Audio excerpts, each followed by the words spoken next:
Visit licensureexams.com and try our samples completely free of charge. Welcome, you amazing therapist. Are you ready for the rest of the story? The story behind the change? Before I get started, the changes are so massive I'll have to divide them into several parts. Or you might be here so long you might miss your first therapy session or doing those progress notes you've been putting off. And we wouldn't want that now, would we? I, for one, am going to take a sushi break with Linton at Publix when we're done here.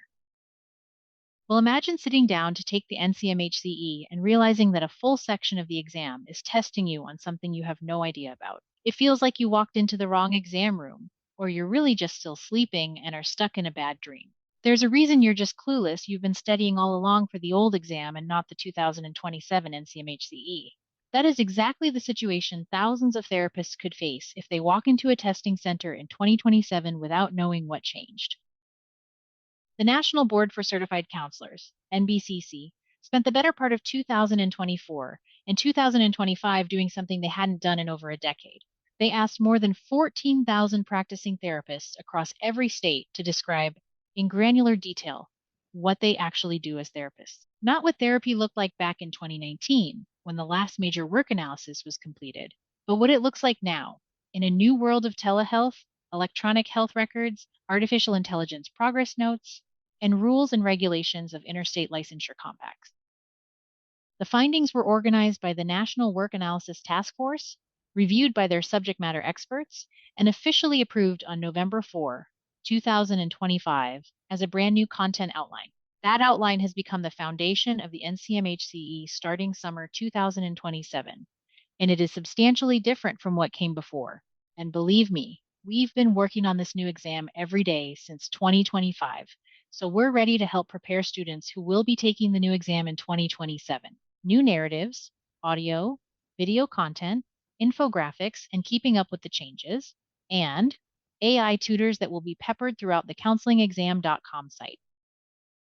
And you can bet your bottom dollar that what they've done is not only some minor adjustment. This is the major structural change to the NCMHCE since the exam moved to its current narrative format. If you're planning to test on or after summer 2027, you really need to get your act together. Let's talk about the good news. What stayed the same? Before we talk about what's going to throw you for a loop, let's ground you in what hasn't changed, because it's a lot. And it's important you don't throw out the baby with the bathwater. The clinical foundations haven't moved. DSM-5 TR diagnostic criteria are still at the center of everything. You still need to know mood disorders, anxiety disorders, trauma and stressor-related disorders. And make sure you also know personality disorders, substance use disorders, psychotic disorders, and neurodevelopmental disorders inside and out. And by the way, no, you can't take your DSM into the exam with you. And unlike Linton, who's held on to his ratty DSM-5, you need to be using the DSM-5 TR, or you're going to lose points on the exam. Risk assessment is still central, identifying suicidal ideation, assessing lethality, safety planning, and duty to warn haven't gone anywhere. The biopsychosocial model is still a framework for intake and assessment. And that pesky mental status exam, it's still there, and yep, you'll need to know the definitions and implications of terms it uses. Core counseling theories, CBT, DBT, ACT, person-centered therapy, Adlerian, psychodynamic, solution-focused, narrative, motivational interviewing should form the backbone of your clinical knowledge. How about primal scream therapy? Unless you were around in the 60s, you probably have no clue what that was. Don't fret, it's gone the way of bell bottoms and tie-dye miniskirts. But do be up to date on SMART goal development, informed consent, HIPAA, confidentiality, therapeutic alliance, group facilitation skills, psychoeducation, and crisis intervention. Here's the key. What the 2027 exam has done is to take all the foundation material you learned back in graduate school, injected it into a matrix where the whole is greater than the sum of its parts, and overlaid it with the question, are you ready to do therapy in the real world of 2027 and beyond? And the answer to that question probably requires more than knowledge and procedures that you currently use. Okay, I know I've got your attention if you're taking the exam in 2027 and perhaps you're a little bit more motivated to take it soon before the change. Let's start with the biggest structural change to the 2027 exam, the new domain architecture. The most immediate visible change in the 2027 exam is how the content is organized. The current exam uses 6 broad-numbered domains. The new exam keeps 6 domains but reorganizes them into lettered subdomains, 1A, 1B, 2A, 2B, 3A, and 3B, alongside 3 more standalone domains for the remaining content areas. This might sound like a filing system change dreamed up by some out-of-control librarian, but it isn't. It signals something important about how the exam thinks. When any domain gets broken into A and B halves, it means the exam writers have decided these 2 areas are distinct enough and important enough to be measured separately. It means more targeted questions. It means you can't blur the lines between, say, treatment planning and continuity of care, or between intake processes and assessment instruments, and guess for the best. Here is how that reorganization plays out across each domain. Here is Domain 1. Professional development and counselor self-awareness.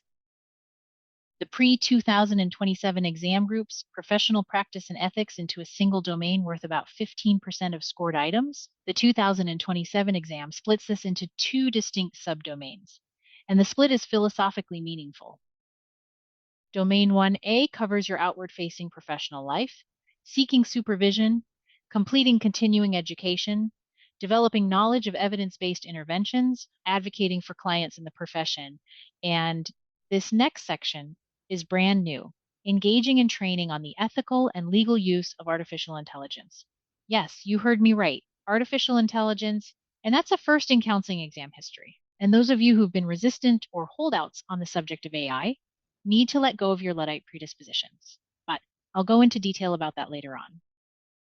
Domain 1B covers your inward-facing professional life, and this is where the 2027 exam gets considerably more specific than its predecessor. Counselor self-awareness is now a named subdomain with its own long task list. That list includes addressing your compassion fatigue potential, assessing your exposure to vicarious trauma, recognizing when you need specialized training, assessing your strengths and limitations, maintaining appropriate boundaries, practicing self-care, and practicing self-reflection. The foundational knowledge behind this domain also explicitly includes transference and countertransference within the therapeutic relationship, professional scope and limitations, and power dynamics in the counseling relationship.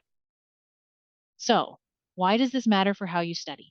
Because the current exam tends to treat self-awareness as a one-time check occurrence, asking if you are aware of your biases at the start of treatment. However, the 2027 exam treats it as an ongoing issue in your clinical practice.